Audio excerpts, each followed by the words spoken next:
I want the people in Albuquerque to know that in spite of tragedy, that there are survivors and that we're doing okay. The people have been so kind to me. The least I can do is let them know what's at stake for their community. That's the same man, nearly 30 years apart. He has endured more than you can imagine. Tonight, he's raising the alarm about the woman who killed his wife in one of the most horrific crimes in our state's history. A warning, the details are graphic. Monica Logronio spoke with him today. Monica, he wants everyone to know his wife's killer, Darcy Pierce, could go free after spending 38 years in prison. That's right. In 1990, Pierce was found guilty of first-degree murder for killing Cindy Ray by cutting her baby out of her womb with a set of car keys, taking the child and leaving Cindy to die. Now, for the third time, Pierce is up for parole. But this time, Ray's family says things are different, and for the first time, they're frightened that she could be released. Worried about the people in New Mexico. What's going to happen to the people in New Mexico if she gets paroled? What if she's in your backyard? For the past 38 years, Darcy Pierce has been behind bars. This is somebody who's sick. She has been sick. She was sick when she killed my wife.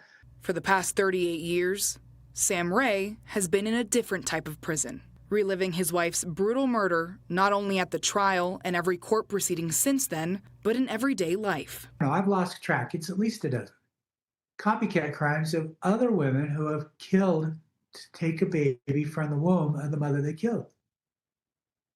It's not just Darcy's crime, it's all the crimes she inspired. In 1987, Pierce abducted Cindy Ray in Albuquerque and took her to a forest, where she strangled her enough to keep her alive but unconscious, while she used car keys to cut Cindy's child from her womb. Pierce then took the child and left Cindy to die. I'm not vindictive toward Darcy. I don't dislike Darcy. I've forgiven her. Tuesday, Pierce had a parole hearing, and for the first time, Ray hasn't received a call back. Every other time, I was notified within an hour that she was denied parole. It's now been over 24 hours and I haven't been notified. But it's not just the notification worrying Cindy's loved ones. It's the chilling lack of remorse from Pierce. Darcy said that, and this is a quote, the alphabet soup of diagnosis discussed in the trial were all wrong. All the experts were wrong.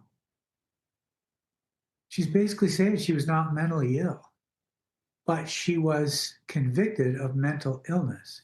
Her conviction was guilty but mentally ill. Pierce also reportedly claims she earned a degree with an emphasis on psychology, and if released, would want to work at a crisis line. If your kid's struggling and they call a crisis line, do you want Darcy on the other end? Giving your child advice on how to deal with their crisis? 38 years later, Ray doesn't want your remorse. He wants you to know who could be getting out of prison. I want the people in New Mexico to know what's at stake here. Because it's their safety, it's their community, it's their family.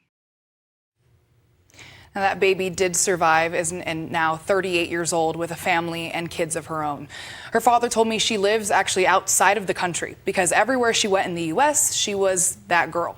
And Ray also said she hasn't been to the parole hearings because she still fears Pierce. Okay, so the parole hearing was just this week, yesterday, right? Yes. What's the next steps? So the parole board has until October 21st to make their decision. If they deny it, she'll be eligible again in about 2 years. Now, if they approve it, the Department of Corrections says it'll go to the governor's office, who will actually have the final say there. We'll be following what happens next. Monica, thanks.